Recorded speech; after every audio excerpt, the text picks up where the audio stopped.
គឺថាលោកគ្រូបណ្ឌិតជួនកកដាននេះប្រហែលជាមានបញ្ហាប៉ះពាល់នយោបាយនយោអីបានជាត្រូវលាចាកសិក្ខាបទបន្ទាន់អញ្ចឹងមួយបែបទៅមួយបែបទៀតគេថាលោកគ្រូជួនកកដាននេះប្រហែលជាពាក់ព័ន្ធរឿងការទៀមទាមិនអោយបង្កើតក្រុមជំនុំបត្រៃបិដកថ្មីអីថ្មីឃើញទេដល់ចឹងទៅមិនសុខចិត្តឈឺចាប់ហាមឃាត់មិនបានក៏សឹកអាហ្នឹងអាផ្នែកខាងគេផ្សេងគេលាបពណ៌មកចឹងពេលវេលាដែលលោកគ្រូបណ្ឌិតលាចាកសិក្ខាបទនេះគឺសម្ដេចព្រះមហាសមេធាធិបតីជាអ្នកមើលពេលមើលវេលាឲ្យបើសិនជាសឹកទៅដោយបំណក់ដោយរឿងមិនល្អតក់កុហលបញ្ហាអីមួយក៏អត់បានចឹងដែរទី2គឺមានសម្ដេចជាអង្គម្ចាស់រហូតដល់ទៅ4ព្រះអង្គសម្ដេចយាងមកប្រោះព្រំឲ្យពរឲ្យជ័យផ្ដល់កិត្តិយសផ្ដល់សេរីសួស្តីណាញោមណាអញ្ចឹងយើងគ្រាន់តែគិតមើលថាតើបើលក្ខណៈតក់កុហលលក្ខណៈបញ្ហាមិនល្អអីតើវាមានទស្សនវិជ្ជាបែបហ្នឹងកើតអត់រហូតមកព្រឹកមិញនេះជាពិសេសគឺម្សិលមិញទូរស័ព្ទអាត្មាចង់ផ្ទុះចង់ផ្ទុះតាមឆាតក៏ឆាតតាម Telegram ក៏ Telegram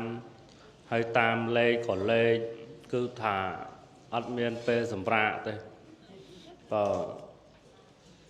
ចឹងអាត្មាដំបងឡើយសូមខន្តីអធិស្ឋានពីសំណាក់ព្រះគុណចាស់គ្រប់ព្រះអង្គញាតិញោមពុទ្ធបរិស័ទក្នុងប្រទេសក្រៅប្រទេស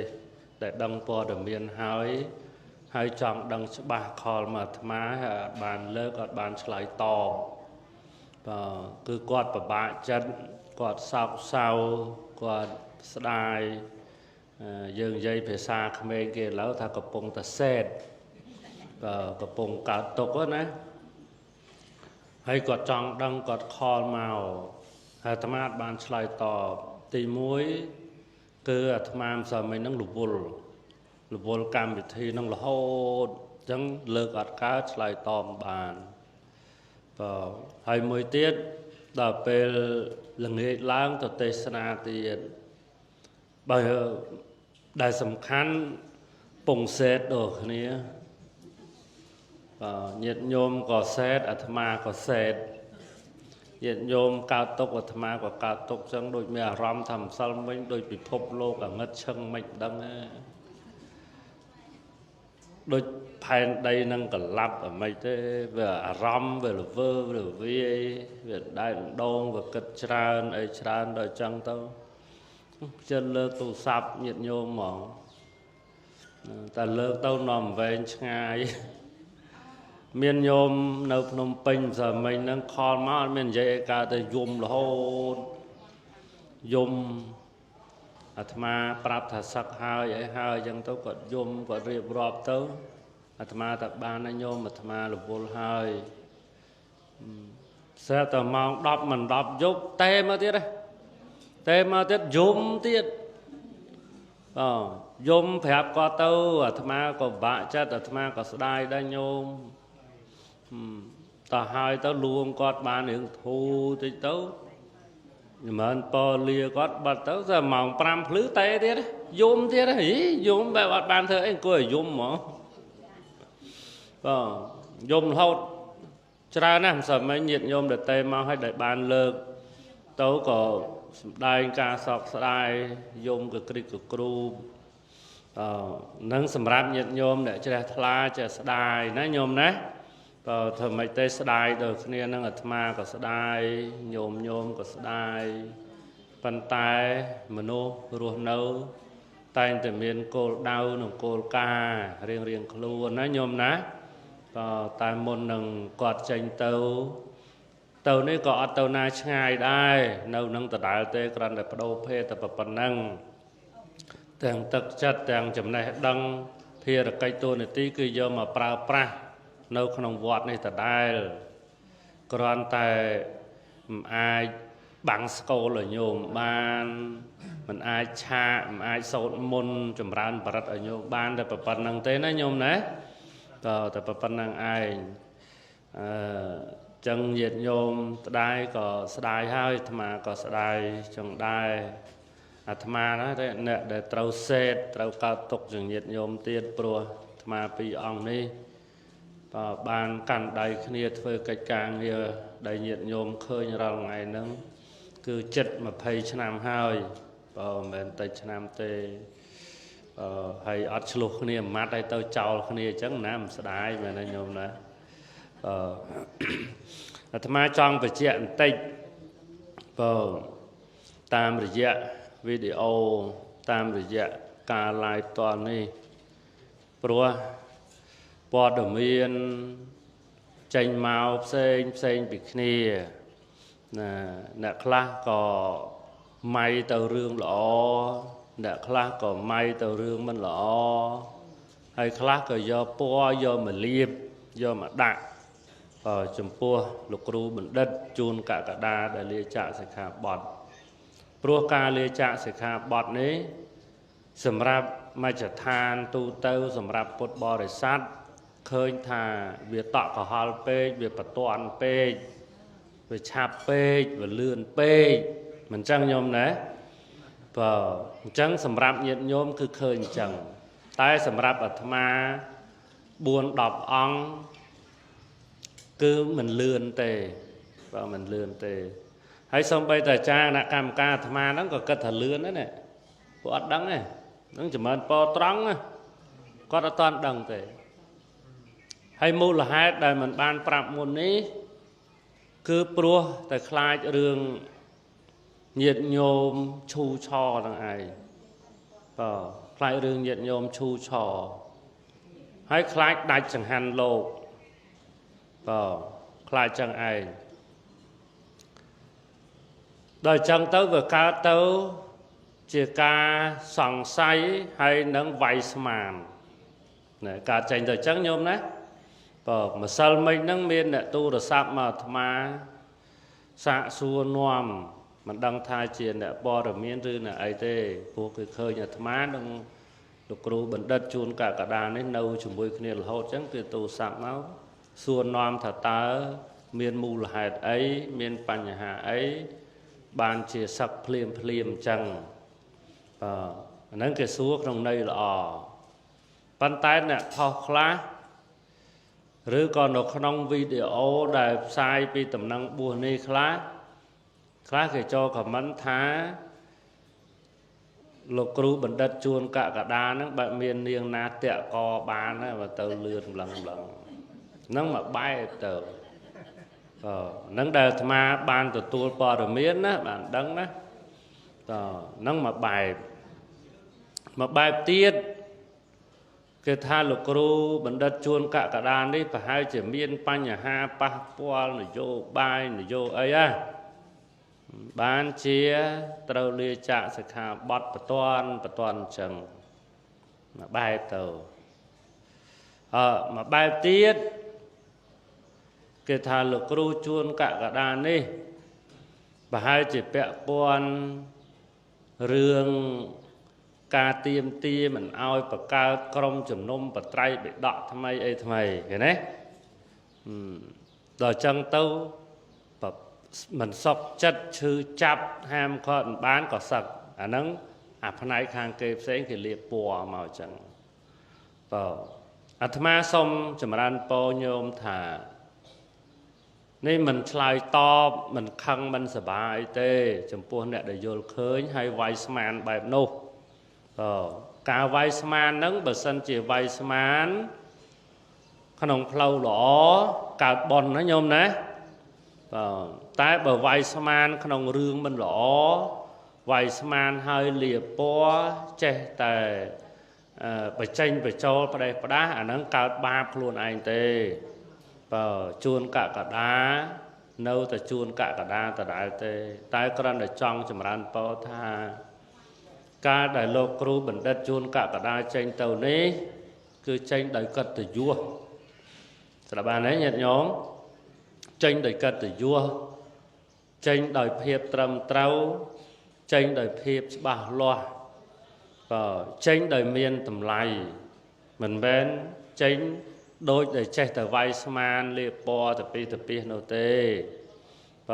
ចំពោះការវាយស្មានថាលោកគ្រូជួនកកដាប្រហែលមានពីណាតាក់កកយកបានហើយបាទទៅលឿន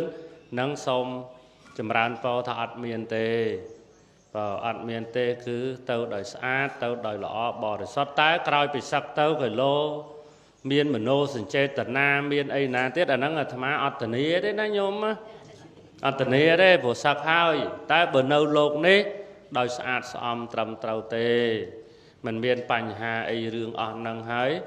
ត្រូវសឹកបតន់ចឹងទេណាញោមណាពាក់ព័ន្ធរឿងនយោបាយអីក៏គ្មានដែរពីព្រោះធម្មវិជាជួនកកដាតាំងពីដើមមកមិនមែនជាមនុស្សធ្វើនយោបាយទេណាញោមមិនមែនជាសមាជិកអ្នកនយោបាយទេគ្រាន់តែជាមនុស្សគ្រប់គ្រងគោលការណ៍នយោបាយរបស់រដ្ឋាភិបាល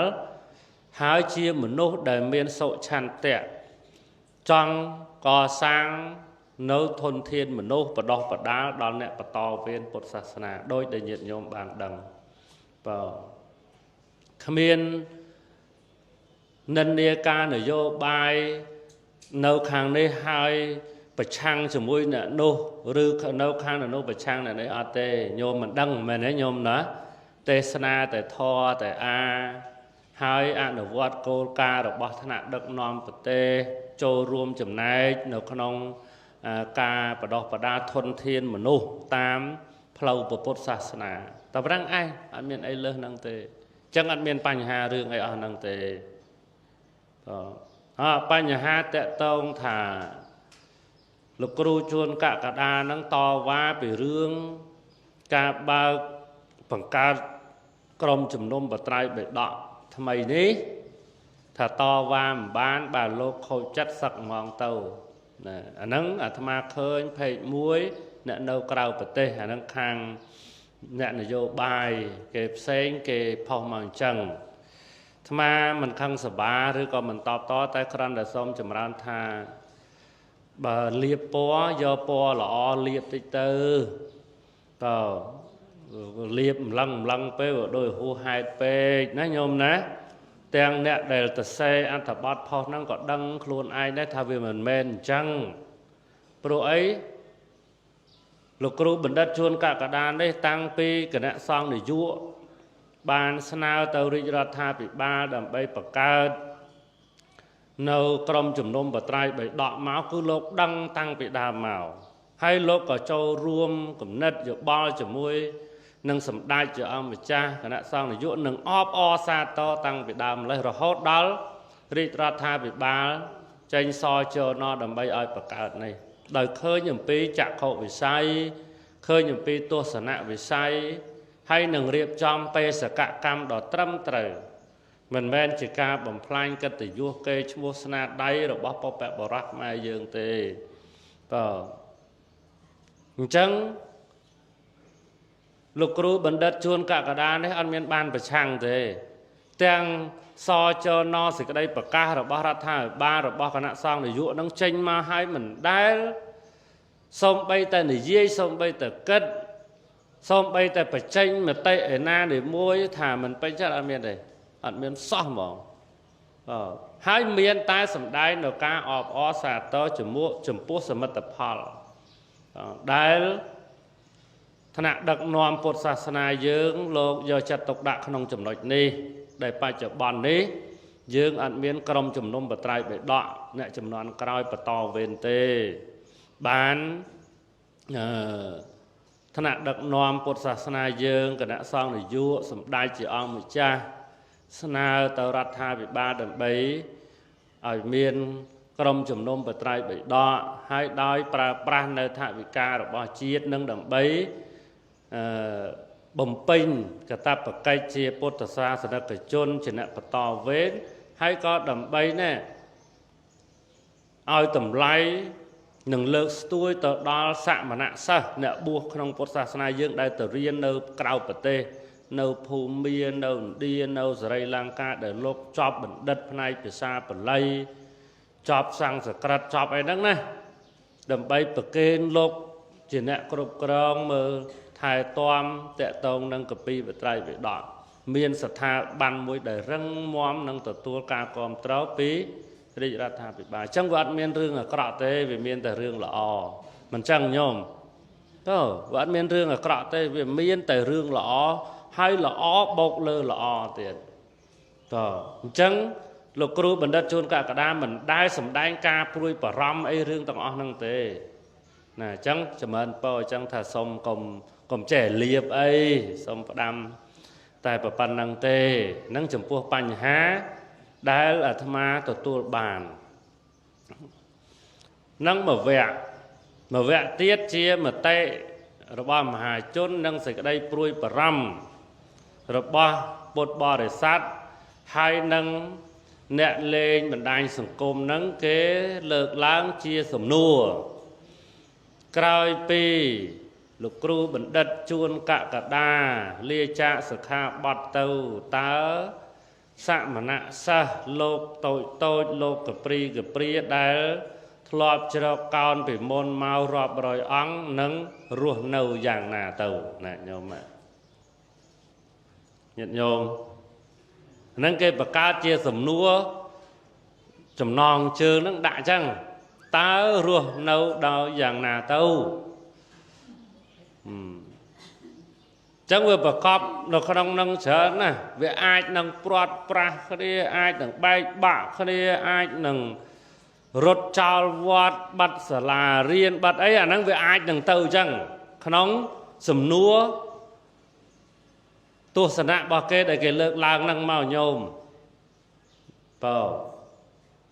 ឥឡូវអាត្មាចង់បញ្ជាក់តំណែងបន្តិចចំណុចខ្លះអាត្មាទេសនាម្សិលមិញហ្នឹងបញ្ជាក់ក្នុងវីដេអូហើយញាតិញោមគាត់មើលច្រើនណាស់តែចង់បញ្ជាក់បន្ថែមចំណុចថាតើក្រោយពីលោកគ្រូជួនកក្កដាសឹកទៅនេះតើសមណៈសិស្សរាប់រយអង្គជាកូនកព្រានឹងផ្ញើអនាគតទៅលើអ្នកណានឹងទៅជាយ៉ាងណាទៅអនាគតទៅនោះអាត្មាគាត់តែចម្រើនពរថាលោកគ្រូបណ្ឌិតជួនកក្កដាលាចាកសិក្ខាបទមែនប៉ុន្តែគឺនៅជាមួយពួកអាត្មាដដែលត្រូវបានទេញោមទាំងគោលការណ៍ទាំងទឹកចិត្តឆន្ទៈគឺនៅដូចមុនដដែលព្រោះអាត្មាពីរអង្គនឹងគឺចិត្ត20ឆ្នាំតាំងពីឆ្នាំ2011 12មកម្លេះមុននឹងមកធ្វើសក្តិនេះអាត្មាធ្វើសក្តិ13ឆ្នាំមកគឺអាត្មាពីរនាក់ហ្នឹងណានៅវត្តបតុមវតីមកពីទេសនាគេវិញនិយាយគ្នាហើយអង្គុយសរសេរទី1សរសេរអំពីទស្សនវិស័យតើចង់បានអីការយល់របស់អាត្មាពីរអង្គនោះវាដូចគ្នាសរសេរទស្សនវិស័យទុកទី2ចក្ខុវិស័យអ្វីដែលយើងសម្លឹងមើលទៅមុខថាតើយើងចង់ឲ្យសម្រេចអ្វីមួយសម្រាប់នៅពេលអនាគតអញ្ចឹងមានទស្សនវិស័យមានចក្ខុវិស័យដូចគ្នាចង់ឲ្យមានអ្នកបន្តវេនពុទ្ធសាសនាចង់ឲ្យក្មេងកព្រាអត់ម្ដាយឪពុកនៅខេត្តដាច់ស្រយាលខ្វះទីពឹងបានឱកាសរៀនសូត្រហើយចំណេញសម្រាប់ពុទ្ធសាសនាក្មេងកព្រាក៏ដោយអត់ទីពឹងក៏ដោយបើខាងយេស៊ូគេយកទៅបដោះបដាយកឲ្យរៀនសូត្រប្រកាសជាសាសនាគេហើយអញ្ចឹងយើងត្រូវតែធ្វើយ៉ាងម៉េចផ្ដល់ឱកាសដើម្បីឲ្យក្មេងៗទាំងអស់ហ្នឹងបានមកអាស្រ័យយើងហើយទៅជាអ្នកបន្តវេនមួយសម្រាប់ពុទ្ធសាសនាចក្ខុវិស័យទៅមុខហ្នឹងគឺយល់ឃើញអញ្ចឹងទស្សនៈការយល់ឃើញរបស់អាត្មាទាំងពីរហ្នឹងណាគឺព្រោះតែខ្លួនឯងវាកព្រាវាអត់ម៉ែវាអត់ឪវាខ្វះការទីពឹងអញ្ចឹងវាការលំបាកក្នុងការរៀនសូត្រនឹងវាពិបាកណាហើយចង់ឲ្យក្មេងៗទាំងអស់ដែលខ្វះទីពឹងបានមកអាស្រ័យហើយជួយអ្នកទាំងអស់គ្នានឹងដើម្បីឲ្យផុតអំពីភាពល្ងងខ្លៅឲ្យបានរៀនឲ្យបានសូត្រឲ្យចេះដឹងទៅជាឫស្សីសម្រាប់ស្នងពុទ្ធសាសនាយើងជាតិយើង lại tàu chỉ tầm bén đã là tàu chỉ được xây đã răng mòm mùi bàn rồi tàu có thật sẽ chia bê sạc cả cam bê sạc cả cam tàu thôi ấy là bê sạc cả cam đã chỉ chấm bóng cứ bằng cao xà la bà lấy mong xua ta nhôm mà cha thông ấy còn đâu rùa ta xà la này miền bị môn mau hai lục khủ của thầm của xà la này bạc tăng bị nam cao chiếng nó thầm mà riêng từ bông cái là nó ngay nam cao bay cao buôn nâng phần té ăn miền nè chùm hô ở răng mòm tê từ tua và xong ban trầm tại ha học sắp ong chẳng có bộ thầm nâng mau phải chôm khi chùm mùi cha đã cầm ca hay nâng xong ăn ở nhà bị cru rồi bỏ thầm rồi cụ ta xong lăng đầm bay bằng răng xà la bằng lấy có bằng răng chạp đam từ tua và xong chạp bị mở rồi ong lăng rồi hô thấy xà la bằng lấy cả muốn đâu cả lại đây tôi bê chẳng yết bê vài cháu vừa đây là có sang xà la bằng lấy này bay nón xà la bằng lấy chia thân nào bật đầu bởi chi sầm ráp nét đây mà chờ con nấu lứa thực đây đó tôi mới đồng này rồi rồi ong không một ngày không một năm riêng trăm miền kru bằng riêng trăm miền thân đặc nọ miền nét đặc nòm sả la miền kru miền ấy cao bị phê ấy sập cướp ăn ở vót tờ tám cô cá rồi bao cả xuống thăm mà ca nâng xa xá nâng cả xuống ấp rôm dụ vị chôn nâng cây là bàn bằng riêng của ông khá lâu bàn chọp mà hai chia lai ông khá chọp ở nụ bình đất ông khá chọp bình đất nâng cứ bị tranh bị năng tàu đọc bị năng tàu chia bê sẽ cả cam bỏ của thầm hai bán riêng chấm phàn ca dột tờ xa tiết phàn ca dột tờ xa thơ mấy đầm bay ai trong lô rùa nè năng nhớ mẹ phàn ca dột tờ xa bỏ riêng chẳng thấy đau ngày năng ấy nó nhủ đau lên đang ở lôm đứa có ở ly đang bị thầm na mau thế phàn ca dột tờ xa thì mũi đau tê xa ở nhiệt nhôm squall sai vật trụ phong vật trụ lấy na ở vật trụ na lư ngái sai tê xa cái squall phân vật thi squall chuôn cả đa hay ở cái squall vọt và sát niềng máu rồi hốt và cao sát than đi vật trụ luôn ấy miên sát than đi vật lư trai rót nè vật trụ vật lư trai rót nâu nê phong nâu ở bông không ôm phong nâu krong và xây ở nụ phong chua mỏng kê sai nâu vật trụ phnom penh phong che tao ơi trọc hả tao ơi tớp thơ ở nhận nhóm squall tàng khả năng bật tê krao bật tê cho non môn ở toàn miền Facebook ở toàn miền YouTube ấy tê ma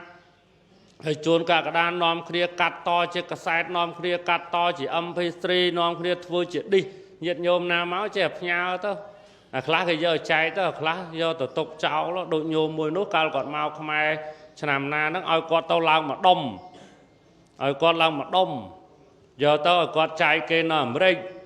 đà bè thầm ma tao ẩm rích tao ruột nó ẩm rích mán pram cho nằm chiều đấy mà chụp nhôm nó còn môn từ lên té cháy đó được hơi đi nô nó mà đông đã ở miền ban cháy vậy ọt vào có giờ tục tao miền ban cháy kìa hay dương thử ọt đăng ọt lưới quạt lịch quạt đây tao đầm bay cái squall này nhôm đấy nếu chỉ phàn ca vô được sát đầm bay thưa áo bây giờ cả cam bao bụi mà nè bàn mà đó vậy nè chẳng mến thưa ấy lên thưa ấy chơi tờ tam cái đây sầm mày tê mà trái nhổm độc sơn á lâu trong slide top mùi tiết thả táo vọt và sát đằng tâu chia dạng nà ta sạ mà nạ sa cộp ong đằng bật bạc bạch bạc này rốt trào vót rồi cả dạng na chỉ man bao thọ tên nâu đỏ đài chuôn cả đá còn tay mà ai bằng school sốt môn ở nhôm ban tê sana ở nhôm ban đôi sọc đong thật phần năng ai té nâu té mà phơi càng nghĩa nâu té chỉ cú rồi bó sạm nạ sa cộp ong tập tại bạn ấy nhận nhôm vào hai mũi tiết trong chấm ran po đòi nhiệt nhôm tổng kia tàng khăn bật tê nâng cao bật tê thả cao pi lục cru chua cả đa lia chạ sạc hà bạt tấu លោកដែលសល់នៅទាំងអាត្មាចារិកាទាំងគ្រូសូត្រស្ដាំទាំងគ្រូសូត្រឆ្វេងសមណសិស្សទាំងក្មេងទាំងយាយទាំងតាទាំងអ្នកមករៀនថបួសទាំងម៉ានហ្នឹងណាអស់ពីលោកគ្រូជួនកកដាទៅនៅឆាន់មួយថ្ងៃពីរពេលធម្មតាទៅញោមនៅឆាន់ធម្មតាពេលឈឺទៅពេទ្យធម្មតាក្នុងមួយថ្ងៃចង្ហាន់ព្រឹកចង្ហាន់ត្រង់អង្គអស់3បាវទៅ4បាវជាធម្មតាអត់ប្រែប្រួលទេប្រែប្រួលតែលោកគ្រូជួនកកដាសឹកតែពួកអាត្មានៅឆាន់ធម្មតាអង្គមួយថ្ងៃ3 4បាវជាធម្មតាធ្វើចង្ហាន់ថ្លៃបន្លែថ្លៃម្ហូបអស់មកពេលប្រហែលជា2លានជាធម្មតាអត់ដូរទេហើយសាលារៀននៅរៀនជាធម្មតាដល់ពេលវាកង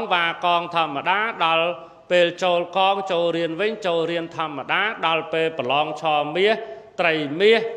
ប្រឡងបំណាច់ឆ្នាំធម្មតាប្រកេនបានតសាប្រកេនរង្វាន់ដល់ព្រះអង្គអ្នករៀនសូត្រជាប់លេខល្អអានឹងធម្មតាដែរឈឺទៅពេទ្យធម្មតាទៅពេទ្យឆ្ងាយជំងឺធ្ងន់អស់លុយច្រើនឲ្យលុយគេធម្មតាតែបានហើយញោមហើយទឹកភ្លើងថ្លៃទឹកថ្លៃភ្លើងប្រើអស់ប្រមាណដល់ខែគេយកបងយកមកឲ្យលុយគេតាមធម្មតាមានអីប្លែកមានអីប្រែប្រួលអត់មានអីប្រែប្រួលទេប្រាក់ខែគ្រូបង្រៀនដល់ខែបើកឲ្យគ្រូបង្រៀនជាធម្មតាអញ្ចឹងដូចអត់មានអីប្លែកដែលគួរឲ្យថាអស់ពីលោកគ្រូបណ្ឌិតជួនកកដាវត្តសាទនាងខ្មៅសមណសិស្សរាប់រយអង្គនឹងទៅជាយ៉ាងណាអត់មានទេនៅតែយ៉ាងហ្នឹងនៅតែដំណើរការរហូតនឹងឯងណាញោមណាចំដល់ម៉ោងចប់ហើយហើយតើបានចូលសាច់ធម៌របស់ញោមផងណាហ្នឹងដោយសារតាមពិតអាត្មា2 3 4 5ថ្ងៃនេះចម្រើនពរត្រង់ណាទេសនារាល់ថ្ងៃប៉ុន្តែដែលអត់ដែលមានអារម្មណ៍ទេមួយរយៈនេះទេសនាដូចលវីដូចអណ្ដែតដូចមានអារម្មណ៍ថាអស់ពលឹងប្រលះហ្មងណាញោមណាមានធ្លាប់ប្តីរត់ចោលដឹងណាអារម្មណ៍ហ្នឹងវាមិនតមកញោមរត់ចោលប្តីអញ្ចឹងទឹកចិត្តប្តីយ៉ាងណាតើទៅសួរប្តីហ្នឹងអញ្ចឹងហ្នឹងអញ្ចឹងប៉ុណ្ណឹងចោះហើយមូលហេតុអីផ្សេងទៀតអាត្មាក៏បានចម្រើនពរក្នុងវីដេអូមុនហើយសម្រាប់ឲ្យញាតិញោមពុទ្ធបរិស័ទទាំងអស់គ្នានឹងបានជ្រាបហើយចំពោះថ្ងៃនេះអត់មានអីទេមានតែថ្លែងអំណរគុណដល់ញោមអ្នកនៅលវែលក្រុមគ្រួសារកូនចៅហើយនឹងញោមអ្នកនៅភ្នំពេញណាញោមណាដែលបានជ្រះថ្លាមកធ្វើចង្ហាន់មានញាតិញោម3 4នាក់ហើយគ្រាន់តែឮថាលោកគ្រូជួនកកដាសឹកហ្នឹងក៏ផ្ដាច់ចង្ហាន់វិញដំបូងថាមកធ្វើថ្ងៃ29ថ្ងៃ30ខែ4ហ្នឹងដល់ពេលថាលោកគ្រូកកដាសឹកហើយសុំដូរចិត្តវិញថយទៅគិតសិនអាលាយអាត្មាដល់លេងផ្លូវហ្នឹងអាត្មាអូចប់អាលាយកូនណាតាមសទ្ធាទៅធ្វើម៉េចប្រហែលជាគាត់យល់ថាអស់ពីលោកគ្រូកកដាទៅអស់មានអ្នកដែលនៅមើលការខុសត្រូវហ្នឹងប្រហែលគាត់យល់អញ្ចឹងណាញោមណាហ្នឹងតាមសទ្ធាគាត់ចុះណាតែអរគុណញោមដែលនៅមានសទ្ធារឹងមាំធ្វើបុណ្យជាមួយនឹងព្រះសង្ឃរៀនសូត្រនៅវត្តប្រាសាទនាងខ្មៅនេះជាការចូលរួមចំណែកបដោះបដាធនធានប្រសង់ហើយបុណ្យកុសលដែលញោមធ្វើដឹងឲ្យបានច្រើនណាញោមណាខំលះបង់ពេលវេលាតាំងពីអាមេរិកមកកម្លាំងកាយចិត្តហើយទ្រព្យសម្បត្តិចំណាយក្នុងការធ្វើចង្ហាន់ថ្ងៃនេះមិនតិច$1000ទេចឹងបុណ្យកុសលដែលកើតចេញពីចេតនាដ៏ល្អបរិសុទ្ធនិងគិតគូរ តដល់សមណៈសិស្សនេះគឺឃើញថាជាបុណ្យកុសលដ៏ឧត្តមឧត្តមវិសេសវិសាលថ្លៃថ្លាណាស់ចឹងសូមឲ្យបុណ្យកុសលនេះបានសម្រេចដល់ញោមឲ្យជាសេចក្តីសុខសេចក្តីចម្រើនសេចក្តីរុងរឿងដល់ញោមគ្រប់ពេលវេលាផងនិងណកសម្រេចទៅដល់បុព្វការីជនដែលបានលះលោកនេះទៅកាន់លោកខាងមុខនោះផងអ្វីដែលសំខាន់សម្រាប់ញោមយើងដែលកាន់ពុទ្ធសាសនាគឺគ្រាន់តែតម្កល់អត្តភាពនៅក្នុងអំពើល្អដោយប្រកាន់យកនៅការមិនធ្វើបាបមួយប្រកាន់យកនៅការព្យាយាមនិងឧស្សាហ៍សន្សំបុណ្យកុសលនឹងមួយហើយនឹងព្យាយាមដោះខាត់ជំរះសន្តាននៃចិត្តរបស់យើងឲ្យប្រព្រឹត្តទៅតាមធម៌របស់ព្រះដ៏មានពភាកនឹងមួយឈ្មោះថាជាបរិស័ទដែលល្អអ្នកគោរពប្រតិបត្តិតាមមាគ៌ាពុទ្ធសាសនាអនុមោទនាខ្ញុំកណាអាត្មាសម្ដែងធម៌មកប៉ុណ្ណេះធម៌បន្តិចឯងមិញណាញោមណាមុននោះមែនតែនទៅមិនធម៌ទេជាការចម្រើនពរជូនព័ត៌មាននិងដើម្បីបំបត្តិនៅកង្វល់និងក្តីព្រួយបារម្ភរបស់ញាតិញោមមួយចំនួនហើយក៏ដើម្បីការពារនៅគុណតម្លៃរបស់លោកគ្រូបណ្ឌិតជួនកកដាដែលលាចាកសិក្ខាបទទៅមិនមែនព្រោះតែមានបញ្ហាមិនល្អអីកើតឡើងទេបើអ្នកណាយល់ដូច្នោះគ្រាន់តែញោមគិតក្នុងហេតុផលថាពេលវេលាដែលលោកគ្រូបណ្ឌិតលាចាកសិក្ខាបទនេះគឺសម្ដេចព្រះមហាសមេធាធិបតីជាអ្នកមើលពេលមើលវេលាឲ្យបើសិនជាសឹកទៅដោយបំណក់ដោយរឿងមិនល្អតក់កុហលបញ្ហាអីមួយក៏អត់បានចឹងដែរទី2គឺមានសម្ដេចជាអង្គម្ចាស់រហូតដល់ទៅ4ព្រះអង្គសម្ដេចជាងមកប្រោះព្រំឲ្យពរឲ្យជ័យផ្ដល់កិត្តិយសផ្ដល់សេរីសួស្តីណាញោមណាអញ្ចឹងយើងគ្រាន់តែគិតមើលថាតើបើលក្ខណៈតក់កុហលលក្ខណៈបញ្ហាមិនល្អអីតើវាមានទស្សនវិជ្ជាបែបហ្នឹងកើតអត់ហើយថ្ងៃ19ហ្នឹងគឺសម្ដេចជាអង្គម្ចាស់ព្រះមហាសមេធាធិបតីប្រសង្ឃនាយកស្រុកខ្មែរយើងណាលោកអ្នកមើលពេលវេលាឲ្យដើម្បីបានសេរីសួស្តី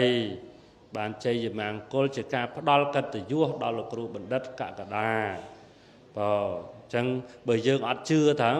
កុំជឿលោកផិនវុធីអីលោកចេះនិយាយការពេលមែនទេបើសិនជាមានរឿងមិនល្អហេតុអីក៏សម្ដេចលោកយកបតីទុកដាក់ម្លេះណាញោមណាយើងគ្រាន់តែដឹងតែប៉ុណ្្នឹងទៅបានហើយ